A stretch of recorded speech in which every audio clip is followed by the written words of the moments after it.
우리 함께 묵상할 말씀은 신약성경 누가복음 24장 1절에서 12절입니다.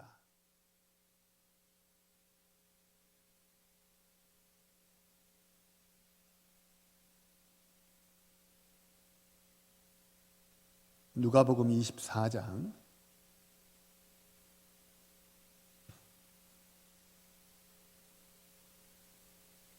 1절에서 12절의 말씀 우리 찾으셨으면 함께 읽겠습니다. 24장 1절입니다. 안식 그 첫날 새벽에 이 여자들이 그 준비한 향품을 가지고 무덤에 가서 돌이 무덤에서 굴려 옮겨진 것을 보고 들어가니 주 예수의 시체가 보이지 아니하더라. 이로 인하여 근심할 때 문득 찬란한 옷을 입은 두 사람이 곁에 섰는지라. 여자들이 두려워 얼굴을 땅에 대니 두 사람이 이르되 어찌하여 살아있는 자를 죽은 자 가운데서 찾느냐? 여기 계시지 않고 살아나셨느니라. 갈릴리에 계실 때에 너희에게 어떻게 말씀하셨는지를 기억하라. 이르시기를 인자가 죄인의 손에 넘겨져 십자가에 못 박히고 제3일에 다시 살아나야 하리라 하셨느니라 한데 그들이 예수의 말씀을 기억하고 무덤에서 돌아가 이 모든 것을 11사도와 다른 모든 이에게 알리니 이 여자들은 막달라 마리아와 요한나와 야고보의 모친 마리아라. 또 그들과 함께한 다른 여자들도 이것을 사도들에게 알리니라. 사도들은 그들의 말이 허탄한 듯이 들려 믿지 아니하나 베드로는 일어나 무덤에 달려가서 구부려 들여다보니 세마포만 보이는지라. 그 된 일을 놀랍게 여기며 집으로 돌아가니라. 아멘. 할렐루야. 한번 우리 앞뒤 좌우 옆 사람과 서로 인사하시죠. 주님이 부활하셨습니다. 우리 한 번만 더 인사하시죠. 부활의 능력이 함께 하세요.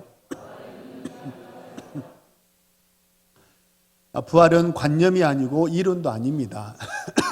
하나님의 부활은 우리에게 생명이 되는 줄로 믿습니다. 부활의 능력을 늘 체험하며 살아가시는 우리 신실한 주의 백성 되시기를 소망합니다.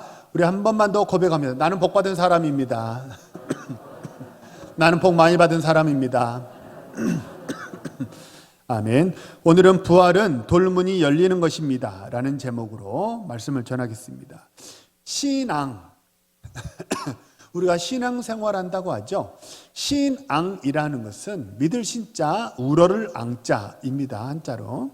그러니까 이 신앙은 하나님을 우러러 보고 믿는 것, 이게 신앙입니다. 하나님을 우러러 보고 믿는 게 신앙인데, 그런데 교회에 출석하면서도 이렇게 신앙이 잘 자라지 않는 경우가 많아요. 교회는 다니는데 왜 신앙이 잘 자라지 않을까요? 상황과 믿음이 이렇게 서로 맞물리게 되면, 제가 오늘 새벽에도 나눴지만 상황은 눈에 보여요. 하지만 하나님의 약속은 하나님은 눈에 잘 안 보인단 말이에요.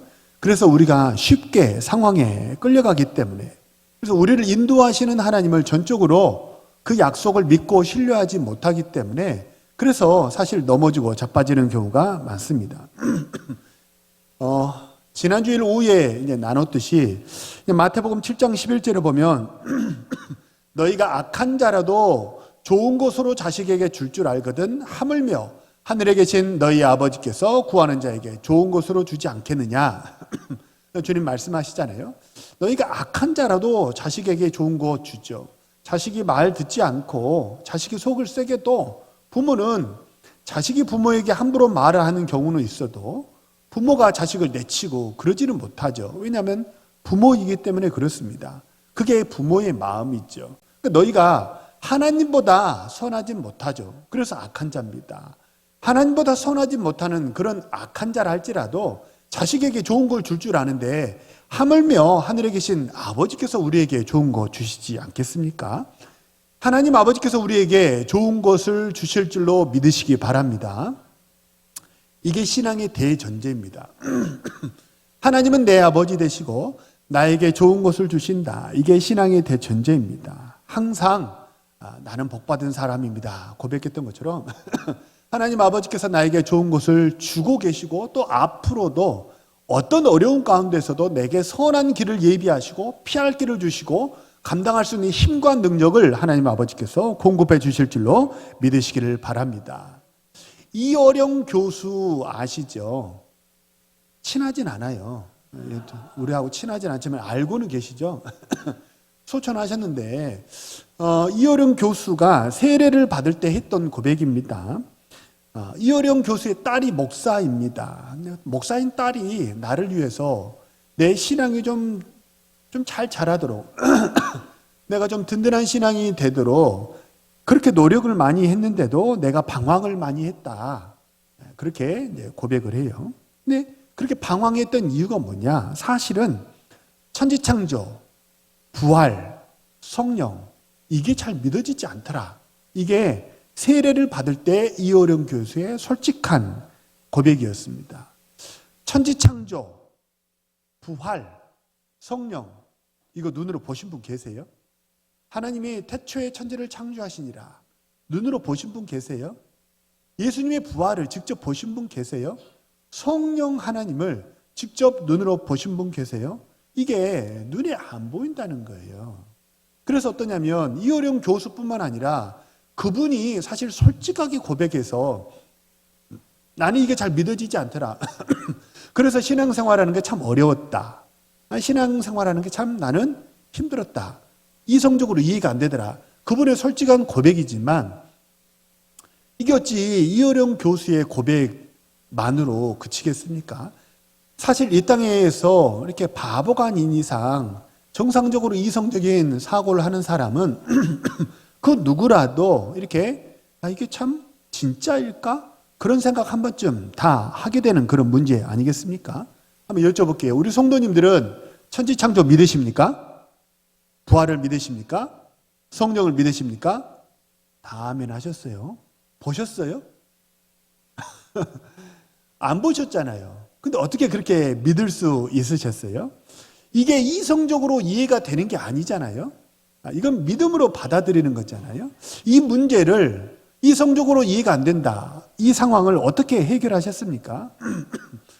각 사람마다 성령 하나님이 역사하시는 시기가 다르고 방법이 다릅니다. 어떤 사람은 어려서부터, 어떤 사람은 청소년기에, 어떤 사람은 청년의 시기에, 어떤 사람은 장년의 시기에, 어떤 사람은 교회 안에서, 어떤 사람은 삶의 현장에서, 어떤 사람은 집에서 성령 하나님이 역사하시는 시기와 방법은 다 다르지만 분명한 건 이건 초과학적인 영역이기 때문에 논리나 이성으로 이해되지 않아요. 성령 하나님 아버지께서 언젠가는 우리 삶에 역사하셔서 우리가 믿게 되는 줄로 믿습니다. 자, 어떻게 해야 우리는 성경에 나오는 모든 이야기, 대표적으로 창조, 부활, 성령과 같은 눈에 보이지 않는 것들을 우리가 믿으면서 신앙생활을 할 수 있을까요?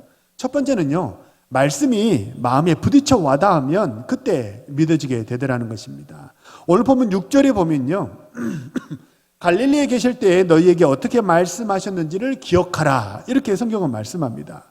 갈릴리에 계실 때 말씀하신 거, 그거 기억해야 돼. 라고 이렇게 얘기를 하더라는 거예요. 근데 갈릴리에 계실 때 하셨던 말씀이 뭐냐? 그게 7절입니다. 인자가 죄인의 손에 넘겨져서 십자가에 못 박혀 죽고 3일 만에 다시 살아나게 될 거야. 이게 갈릴리에서 주님이 하셨던 말씀이에요. 마태복음 16장 16절 되게 외우기도 쉽습니다. 1616이에요. 주는 그리스도시요 살아가신 하나님의 아들입니다. 베드로가 고백했죠. 그러니까 주님이 바위나시므나 내가 참 복이 있다. 이를 알게 한 것은 사람이 아니고 하늘에 계신 아버지다. 주님이 칭찬하셨잖아요. 그 베드로의 신앙 고백 이후로부터 주님은 여러 번 인자가 십자가에 못 박혀 죽게 될 거다. 주님은 여러 번 교훈하시고 말씀하셨어요. 근데 주님이 한두 번이 아니에요. 여러 번 주님이 말씀하셨지만 그 말씀을 들을 때의 제자들은, 그 말씀을 들을 때 무리들은, 여인들은 그것이 무슨 뜻인지 그때는 잘 이해하지 못했어요. 이게 무슨 뜻이지? 그래서 혹자는 인자의 피를 먹지 않고 인자의 살을 마시지 않으면 하늘나라에 갈 수 없다. 그러니까 이 말이 너무 어렵습니다 하고 많은 사람이 돌아가기도 하는 그런 사건도 있었습니다. 많은 사람은 이해하지 못했어요. 어렵게 느껴졌고 마음이 그렇게 와닿지 않았습니다. 그런데 오늘 본문은 6절 7절은 지금 천사가 하는 말이에요. 돌문에 여인들이 갔는데 그 돌문 안에서 무덤이 돌이 굴려져 있어서 예수님의 시신이 없네. 여인들이 우왕좌왕하고 있을 때 천사가 나타나서 하는 말이, 그게 주님이 갈릴리에 사셨던 말씀을 기억해. 주님은 십자가에 못 박혀 죽을 거라고 말씀하셨고 또 3일 만에 살아날 거라고 하셨잖아 라고 천사가 하나님의 약속을 다시 한번 상기시켜 주니까 그제서야 그 말씀이 여인들의 마음에 깨닫게 되더라는 거예요. 아, 그게 그런 뜻이었구나. 여인들은 언제 주님의 말씀을 깨닫게 되었습니까? 주님이 부활하신 다음에 그 무덤 앞에서 하나님의 말씀에 부딪혀 와닿고 성령께서 깨닫게 하셨다는 거예요. 우리도 마찬가지입니다. 우리는 교회에 왜 와야 합니까? 우리는 주일에 왜 이렇게 교회 와서 예배하십니까? 교회는요, 세상이 해결하지 못하는 세 가지 문제를 해결하는 곳입니다.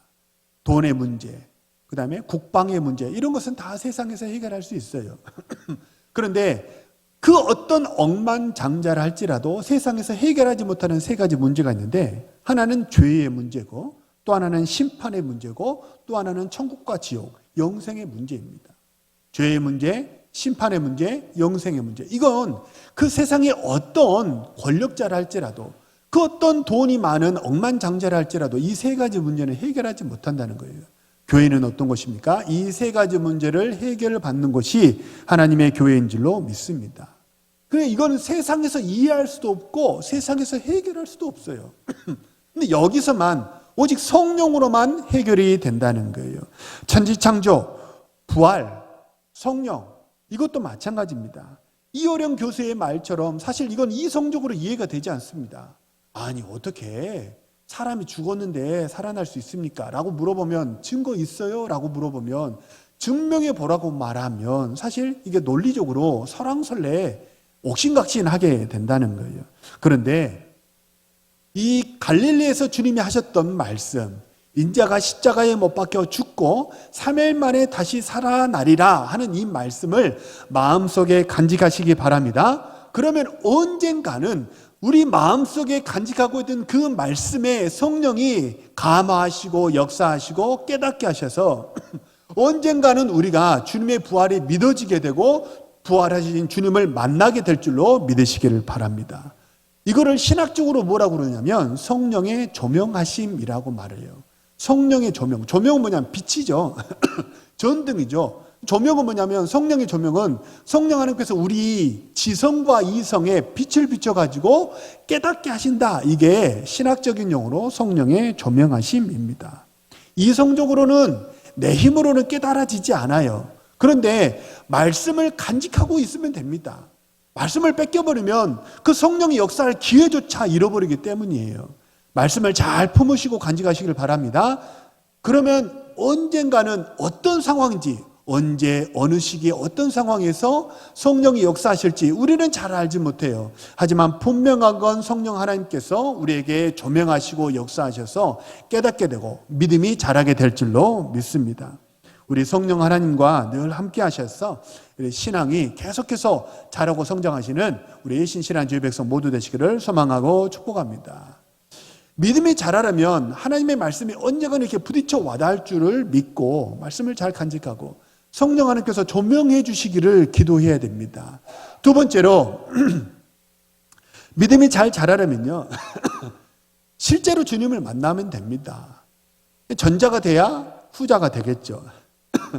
우리는 사실 이해되고 납득되고 공감하는 거, 이해, 납득, 공감, 이게 사실은 인지상정입니다. 이해되고 납득되고 공감되면요, 그러면 사실 대화가 쑥쑥 이렇게 잘 된다는 거예요. 어렵지 않게 잘 돼요. 근데 이해, 납득, 공감만으로 신앙생활을 하려고 하면요, 그러면 어떻게 되냐면 이해 안 되는 건 신앙생활을 못 해요. 납득이 안 되는 건 안 돼요. 공감 안 되는 건 신앙생활에서 다 걸러내게 된다는 거예요. 그래서 이해, 납득, 공감으로 신앙생활을 하려고 하면 신앙생활에 오직 무엇에 달려있게 되는 거예요? 지성의 능력에 전적으로 신앙이 달려져 있는 거예요. 그러니까 배우지 못한 사람은, 깨닫지 못하는 사람은, 이해가 안 되는 사람은 그러면 어떻게 되는 거예요? 신앙이 자라지 않게 된다는 거예요. 그래서 이 지성을 넘어서서 완전히 지성이라는 이 중간 단계를 완전히 뛰어넘어 가지고 곧바로 깨닫게 되는 거, 이게 뭐냐면 실제 체험입니다. 좀 부정적인 사례인데요, 한번 들어보세요. 세상에 보면 담배 끊지 못하는 분들이 꽤 많으시잖아요, 그죠? 이야기를 들어보면 술은 이렇게 마음 먹고 끊으면 끊는다고들 하세요. 물론 술 끊는 것도 어렵지만 술은 마음 먹고 끊으면 끊어진대요. 근데 담배는 그렇게 쉽게 잘 끊어지지 않는다고들 하세요.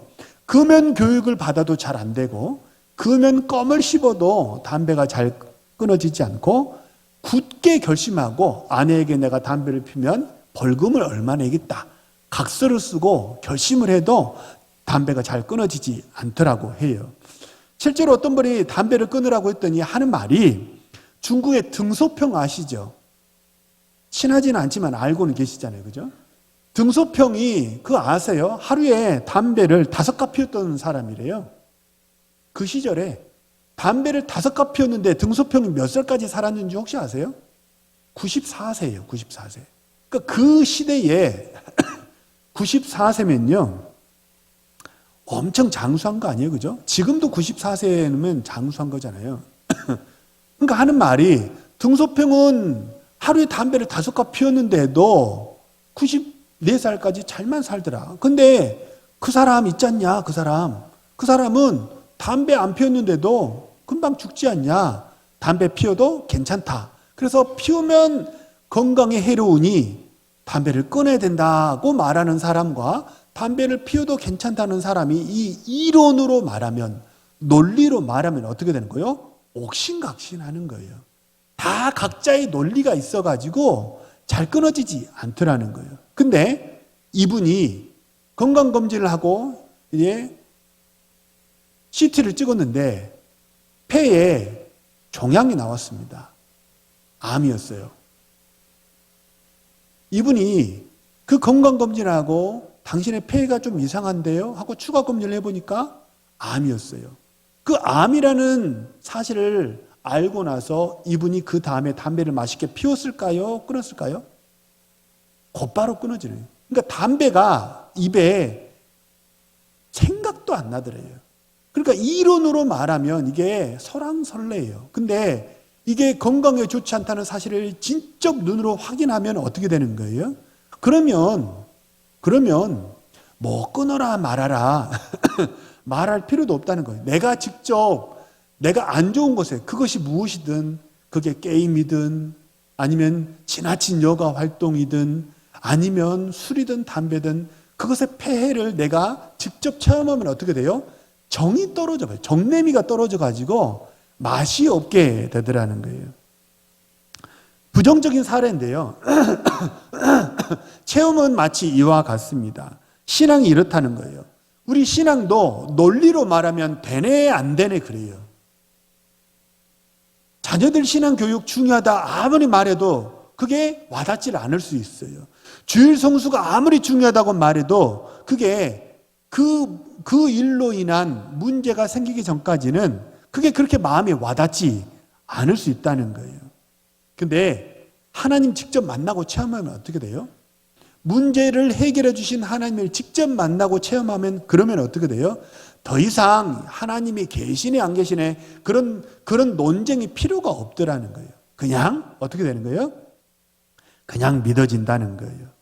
신앙에 주변에 보면 신앙에 남다른 열정을 가진 분들이 계시거든요. 남다른 확신을 가지고 남다른 열정을 가지고 그렇게 신앙생활 하시는 분들 계시거든요. 한번 당신은 왜 그렇게 확신이 있으십니까? 당신은 어떻게 그렇게 흔들리지 않는 믿음을 가지고 계십니까? 한번 물어보세요. 그런 분들은 대부분 뭐가 있어요? 신앙에 체험이 그들에게 다 있어요. 하나님이 나를 건져주신 체험, 나를 만나주신 체험, 기적적인 역사로 말미암아 문제에서 나를 건져주신 체험, 그 체험이 있기 때문에 그는 그렇게 흔들리지 않고 하나님께 예배하는 사람이 되더라는 거예요. 성령의 기적, 역사하심, 이거를 한번 체험하잖아요. 그러면 성령이 계시네 안 계시네 증명해봐라 말아라, 이 논쟁이 필요가 없다는 거예요. 내가 직접 체험했는데 누가 뭘 한들 나는 체험했고 그 체험이 나를 살린 그 기적의 감사와 그 은혜에 대한 고마움이 내 안에 있기 때문에 나는 뭐 하게 된다는 거예요? 예배자로 살게 된다는 거예요. 그런 귀한 은혜가 우리 동네 성도님들과 함께 하시길 소망하고 축복합니다. 차인표 신혜라 씨, 이 부부도 친하진 않지만 잘 알고 계시죠.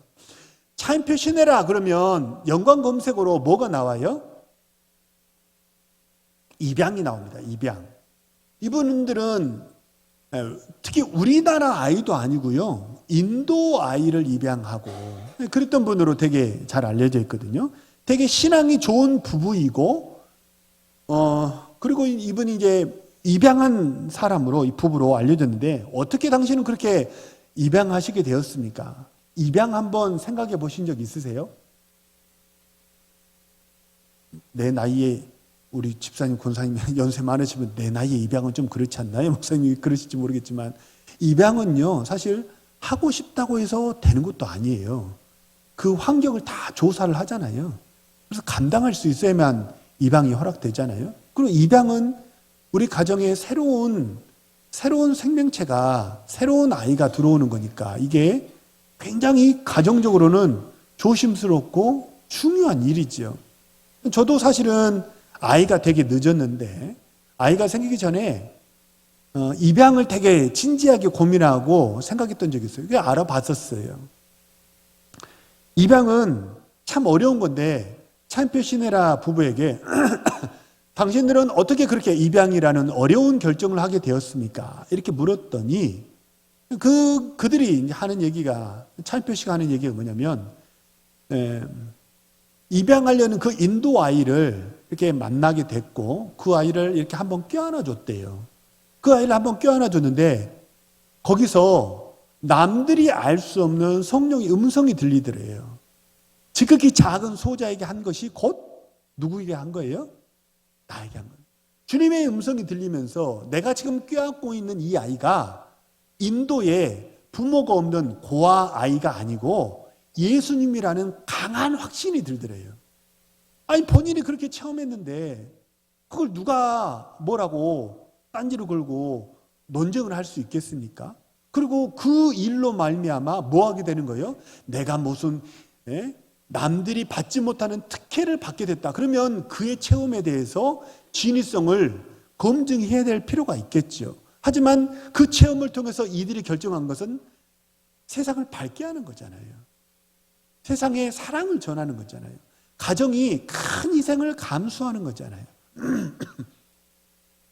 이 아이를 안는 순간 바로 이 아이가 주님이라는 강한 확신이, 음성이 딱 들리더래요. 그래서 주저함 없이 이 아이를 입양하기로 결정했대요. 앞서 말씀드렸듯이 성령 하나님께서 각 사람에게 말씀하시는 방법과 역사하시는 방법이 다 다릅니다. 시기가 다르고 방법이 달라요. 어떤 분은 좋은 상황에서, 평안하고 좋은 상황에서 성령 하나님의 음성을 들을 수도 있습니다. 하지만 어떤 분은 고난 가운데 하나님을 만날 수도 있어요. 누가 그랬어요? 성경에 보면 누가 그랬어요? 욥이 그랬죠. 욥은 지독한 고난 속에 떨어졌습니다. 정말 모든 사람들이, 심지어 그의 아내조차 하나님을 저주하고 차라리 죽는 게 낫지 않냐라고 말했을 정도로 욥은 엄청난 고난 가운데 있었습니다. 하지만 그 고난을 통해서 욥의 마지막 고백이 뭐예요? 욥이 받은 복은 갑절의 축복, 이게 욥이 받은 복이 아니에요. 하나님을 뭘로 알았어요? 그전에는 귀로만 알았어요. 학습을 통해서, 구전을 통해서 누군가로부터 전해 들은 하나님이었지만 이제는 내가 주님을 눈으로 배움나이다. 하나님을 체험했다는 거예요. 욥은 고난 가운데 하나님을 만났습니다. 그리고 성경에는 많은 사람들은 대부분 다 고난 가운데 하나님을 만났어요. 그래서 우리 신앙의 선배들은 다 뭐라고 얘기했어요? 고난은 뭐라고요? 변장된 축복이라. 그렇게 말했어요. 혹시 가정에 어려움이 있으세요? 인생에 고난이 있으세요? 질병의 문제, 관계의 문제, 경제적인 문제, 자녀의 문제, 이런 모든 문제들 하나님 아버지께서 나를 만나주시려는 그런 계획이 그 안에 숨어 있는 줄로 믿으시길 바랍니다. 그래서 지금 당하는 어려운 모든 고난들, 참 힘들게 고생했다 이렇게만 끝내지 마시고 그 가운데서 하나님을 만나고 성령을 체험해서 더 단단한 믿음, 더 든든한 믿음의 사람으로 세워지는 우리 신실한 주의 백성 모두 되시기를 소망하고 축복합니다. 다시 한번 1절, 2절을 한번 볼까요? 1절, 2절을 보면요, 여인들이 무덤에 가보았더니 2절에 보면 돌이 무덤에서 굴려 옮겨진 것을 보았다 그래요. 제가 한번 여쭤볼게요. 생각해 보세요. 지금 여인들이 무덤에 향품을 발라주려고 갔는데 근데 가봤더니 어떻게 됐더라는 거예요? 돌문이 굴려져 있더라는 거예요. 근데 우리나라하고 무덤을 쓰는 방식이 다르죠. 우리는 봉분을 세우는 반면에 그 팔레스타인은 동굴이 있어서 그 동굴을 이렇게 돌로 이렇게 막아가지고 이렇게 무덤을 썼단 말이에요. 그 무덤을 막아놨던 돌문이 굴려 옮겨졌대요. 한번 생각해 보세요. 이 돌문 왜 옮겨졌어요? 누가 옮긴 거예요? 뭐 하나님이 옮겼거나 천사가 옮겼겠죠. 근데 왜 옮겼을까요? 주님이 부활하셔가지고 나오시는데 돌문이 있으면 방해되니까 이 돌문이 옮겨진 걸까요? 요한복음 20장 19절에 보면요, 우리 같이 한번 읽어볼까요? 시작. 제자들이 이날고 시작. 이날 안식 후 첫날 저녁 때 제자들이 유대인들을 두려워하여 모인 곳에 문들을 닫았더니 모인 곳에 문들을 닫았대요. 근데 그 문을 다 닫아놓고 있었는데 주님이 부활하신 주님이 그곳에 찾아가셨습니다. 그래서 뭐라고 말씀하셨어요? 평강이 있을지어다. 그리고 숨을 내쉬며 가라사대 성령을 받으라. 주님이 말씀하셨단 말이에요.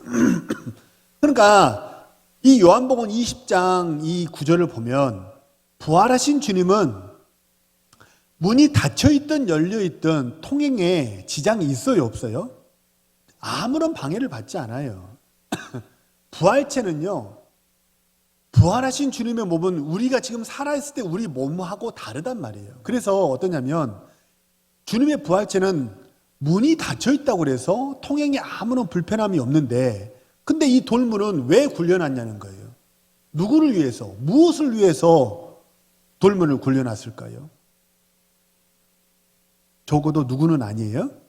주님의 부활을 위해서는 아니라는 거예요. 다시 말하면 이 돌문은 누구를 위해서 굴려놓은 거예요? 여인들을 위해서 굴려놓은 거예요. 왜요? 여인들이 돌문이 굴려져 있어야 뭘 확인할 수 있는 거예요? 주님의 부활을 확인할 수 있기 때문입니다. 요한복음 20장 7절을 한번 같이 읽어보시죠. 시작. 또 머리를 쌌던 수건은 세마포와 함께 놓이지 않고 딴 곳에 쌌던 대로 놓여 있더라. 원래 우리나라하고 좀 다르지만 이제 이집트 미이라를 한번 생각해 보시면 이렇게 둘둘둘 이렇게 말아놓잖아요. 시신은 이렇게 말아놨는데 여기 보면 뭐라고 그러냐면 머리에 쌌던 수건은 세마포와 함께 놓이지 않고 딴 곳에 쌌던 그 모습 그대로 놓여 있더라는 거예요. 다시 말하면 주님을 이렇게 쌌던 것이 있는데 붕대가 있는데 그게 형태는 그대로 있고 뭐만 나온 거예요? 몸만 빠져나온 거예요. 주님의 부활은 그랬다는 거예요. 형태가 그대로 있다는 거예요. 왜 형태를 그대로 놔뒀을까요? 주님이 부활하셨다는 것을 누가? 여인들이 확인해야 되기 때문입니다. 돌문을 굴려놓으셨어요. 그래서 여인들이 무덤 안에 들어가 봤습니다. 그래서 들어가 봤더니 어떻게 돼 있더라는 거예요? 이렇게 형태는 그대로 있는데 시체는 없더라는 거예요. 그래서 뭘 확인했어요? 주님이 부활하셨다는 것을 확인했어요. 반대로 돌문이 그대로 닫혀 있었더라면 주님이 부활하시는 데는 아무런 지장이 없어요. 주님은 돌문이 있다고 해서 나오지 못하시는 분이 아니기 때문입니다. 그런데 뭐는 못하는 거예요? 여인들이 부활의 증인은 되지 못하는 거예요. 예수님의 제자들이 부활의 증인으로 살아가지는 못하는 거예요. 너 봤어? 시신 봤어? 부활한 거 직접 봤어? 라고 물어보면 할 말이 없는 거예요. 왜요? 돌문이 닫혀져 있었기 때문입니다. 돌문은요, 우리가 하나님의 사명을 감당하는 데 있어서 방해되는 것을 의미합니다. 우리가 믿음 생활하는데 방해되는 게 돌문입니다. 주님은 어떤 분이세요? 우리가 믿음 생활하는데 방해되는 그 돌문을 우리를 위하여 열어놓으시는 그분이 바로 우리 주님인 줄로 믿으시길 바랍니다. 그리고 부활은 뭐냐면 우리 주님의 부활은 돌문이 열리는 거예요. 우리가 믿음 생활에 방해되는 것들, 우리가 하나님의 사명을 감당하는데 방해되는 것들을 하나님 아버지께서 주의 권능으로 치워버리시는 것, 열어주시는 것, 그것이 우리가 체험하고 우리가 누려야 할 21세기의 부활인 줄로 믿으시길 바랍니다. 사랑하는 모든 동원의 성도님들, 우리가 살아가는 이 시대는 참 어려운 시대입니다. 단 한 번도 경험해보지 못했던 질병이 대한민국과 전 세계를 휩쓸었고, 또 지금은 단 한 번도 경험해보지 못했던 경제전쟁이 또 벌어지고 있습니다. 국민들의 삶이 참 어렵고 자영업자들의 삶이 어렵다고 뉴스에 매일매일 나와요. 참 우리는 관계적으로도 이렇게 이념적으로도 갈등하고 대화와 타협이 없는 그런 어려운 시대에 살고 있습니다. 그 모든 여파가 우리 가정에 그대로 다 스며들고 있어요. 참 어려운 시대입니다. 그런데 믿음으로 기도하시기 바랍니다. 왜냐하면 우리에게는 감당해야 될 하나님의 사명이 있기 때문입니다. 하나님의 사명을 감당해야 되니까 하나님, 우리 가정을 축복하여 주옵소서. 우리 자녀를 지켜 주옵소서. 우리의 앞길을 열어 주옵소서. 기도하시기 바랍니다. 그래서 올해 2025년의 부활절을 통해서 막힌 모든 문들이, 그 돌문이 활짝 열려지는 그런 응답의 축복을 누리시는 우리 신실한 주의 백성 모두 되시기를 소망하고 축복합니다. 부활은 끝이 아니라 시작입니다. 오늘 예배를 통해서 2025년의 부활절을 통해서 인생에 닫힌 돌문이 열리고, 가정에 닫힌 돌문이 열리고, 우리 앞길에 사역에 닫힌 모든 돌문들이 활짝 열려서 하나님의 영광을 드러내는 우리 신실한 주의 백성 모두 되시기를 소망하고 축복합니다. 우리 주신 말씀을 놓고 한번 합심해서 통성으로 기도합니다.